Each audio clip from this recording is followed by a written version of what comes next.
வளர்க்கக்கூடாத செடிகளில் பார்த்தீங்கன்னா நிறைய செடிகள் இருக்குமா.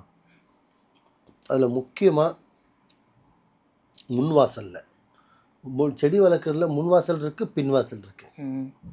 வாஸ்து பிரகாரம் நிறைய செடி இருக்குது.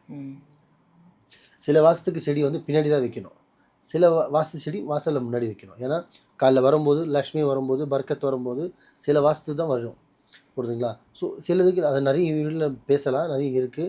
இப்போ நீங்கள் கேட்டதுக்கு ஒரு எந்த செடி வைக்கக்கூடாதுன்னா அதில் முக்கியமாக 2 செடி இருக்குது. இப்போ நார்மலாக நிறைய வைக்கிறாங்க, நிறைய வைக்க மாட்டாங்க, அதெல்லாம் விட்டுருங்க. 2 செடி தான்.